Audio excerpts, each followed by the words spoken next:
आप सबके अंदर विराजमान परमपिता परमेश्वर को मेरा प्रणाम।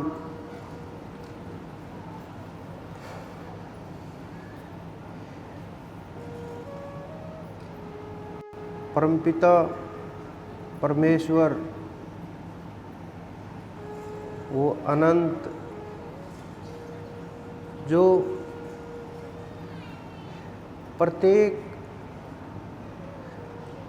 जड़ में भी विराजमान है और चेतन में भी विराजमान है। कुछ लोग उनको बस चेतन में विराजमान मानते हैं, यानी जीवों में, पेड़ पौधों में,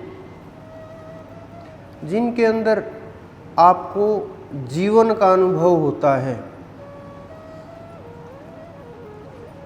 उनके अंदर हम मान लेते हैं कि इनका आधार परमात्मा है। और जो निर्जीव चीज़ जो महसूस होती हैं, उनमें ये लगने लगता है कि इनमें परमात्मा नहीं हो सकता। जिस प्रकार से आप पत्थर को देखोगे, मिट्टी को देखोगे या जल को देखोगे, तो ऐसा एहसास होगा जैसे धातुएं हैं, लोहा है, सोना है और भी भिन्न भिन्न प्रकार की चीज़ें जो आपको नज़र आती हैं। इनमें ये लगता है कि इनके अंदर परमात्मा नहीं है और इनका आधार परमात्मा नहीं है। केवल जो जीव चल रहे हैं, जो सांस ले रहे हैं, जो हरे भरे हैं, बस उनको ये मान लेते हैं कि बस इन्हीं के अंदर हो सकता है। उनके अंदर ऐसा नहीं हो सकता। हम अपने मन के अंदर अपना निर्णय बना लेते हैं और अपने निर्णय को बना करके संकल्प करते रहते हैं और अपनी सोच के दायरे को सीमित करके उसे न समझ करके और वहीं अपनी सोच के बंधन को लगा करके और परमात्मा का दायरा सीमित कर देते हैं। आप ये समझो, जो पहाड़ हैं, पत्थर हैं, धातुएं हैं, ब्रह्मांड है, जो निर्जीव नज़र आते हैं, सब का अंत जब वो समाप्त होंगे, जब उनका अंत होगा, पत्थर मिट्टी में मिल जाएंगे, मिट्टी समाप्त होगी, अलग तत्वों में मिल जाएगी। जब महाप्रलय का समय आएगा, सब की सब वस्तुएं एक से एक दूसरे में समाते हुए उसी पूर्ण तत्व में समा जाएंगी। चाहे वो प्राणी हो, स्थिर हो, अस्थिर हो, कैसी भी सृष्टि हो, कितने भी ब्रह्मांड हो, चेतन हो, अवचेतन हो या अचेतन हो, सब के सब उसी के अंदर समा जाएंगे। तो उसको समझने के लिए हमें अपने आप को, अपनी आत्मा को, अपने जो ध्यान तत्व है उसको समझना पड़ेगा। क्योंकि अगर आप लोग ध्यान नहीं करोगे तो मैं जो ये बोल रहा हूँ, ये समझना, सोच पाना, इस विषय तक पहुँच पाना आपके लिए बड़ा मुश्किल हो जाएगा। और जब तक आप गहरे में नहीं उतरोगे सागर की गहराई का अंदाज़ा नहीं आएगा।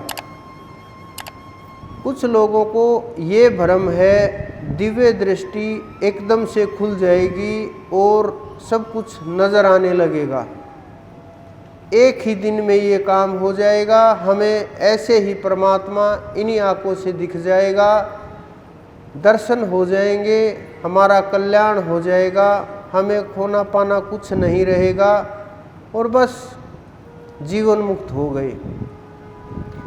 भक्ति कोई ऐसी वस्तु नहीं, ऐसा वस्त्र नहीं जिसे आप ओढ़ ले, जिसे आप पहन ले, हो गई भक्ति। ये बहुत गंभीर विषय है, इतना गंभीर है। इस धरा के ऊपर जितने भी विषय हैं सब के सब इसके सामने फीके हैं, सब के सब इतनी गंभीरता है, लेकिन हम नाम लेते हुए गंभीर नहीं रहते।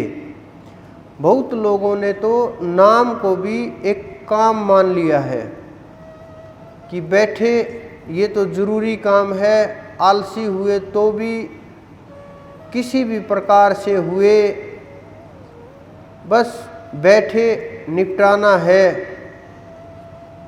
भक्ति कोई ऐसा कार्य नहीं है। भक्ति के अंदर अगर प्रेम नहीं है, उसके अंदर रस नहीं है, नीरसता है, अगर हम उसको अपने अंदर तक नहीं उतार पा रहे, भाव उत्पन्न नहीं हो रहा, अंदर में वो प्रेम का सागर नहीं उमड़ रहा, अगर हम उस परमात्मा के लिए बैठ करके आंसू नहीं बहा सकते, तो फिर बड़ा मुश्किल होता है ऊपर की चढ़ाई करना, ज्ञान के लिए पहुंचना, उस मार्ग पर चलना।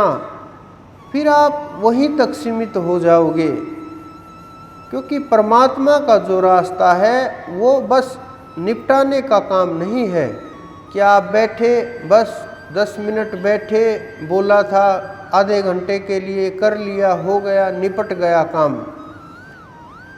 ये काम नहीं है, ये भाव है, ये प्रेम है, ये वो उमंग है जो आपको ऊपर तक ले करके जाएगी। ये आपके अंदर वो छिपी हुई ऊर्जा है, ये आपकी आत्मा की खोज है जो आपको अंदर तक उतार करके ले करके जाएगी। आप ये देखो, बहुत लोग ये सोचते हैं परमात्मा ने हमारा बुरा कर दिया, वो हमारी ओर ध्यान नहीं दे रहा है, वो हमारे बारे में सोचता नहीं है, वो हमारा कोई काम नहीं करता है, हमने ऐसा क्या कर दिया उस परमात्मा का कि सब कुछ गलत हमारे साथ ही कर रहा है। इस प्रकार के विचार ले करके कुछ लोग ध्यान के ऊपर बैठते हैं, तो इसका जो परिणाम होगा, क्या वो भक्ति की तरफ आपको ले करके जाएगा? क्या आपको वो ध्यान की तरफ ले करके जाएगा?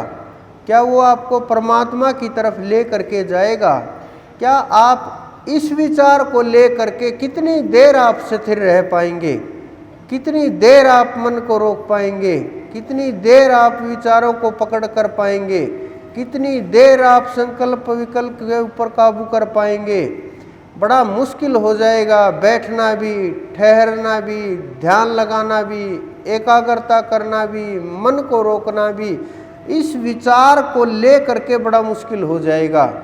लेकिन थोड़ा इसके गहराई में उतर करके समझिए कि वो परमात्मा पुराने समय में राक्षस होते थे, उसने उनको भी मारा नहीं, उनका बुरा नहीं किया। जब तक परमात्मा प्रकट नहीं हुए तब तक अप्रकट परमात्मा पूरी की पूरी सृष्टि के अंदर हैं, पूरे के पूरे ब्रह्मांड के अंदर हैं, पूरे के पूरे जड़ जंगम में हैं। ऐसी कोई जगह नहीं है, ऐसा कोई पदार्थ नहीं है जिसमें वो ना हो। लेकिन प्रकट रूप से नहीं है, अप्रकट है। जब राम ने प्रकट रूप में आए, राम के रूप में, कृष्ण के रूप में, अवतारों के रूप में, जब वो प्रकट हो करके कुछ कलाएं लेकर आए उस अप्रकट से, तब उन्होंने युद्ध किया,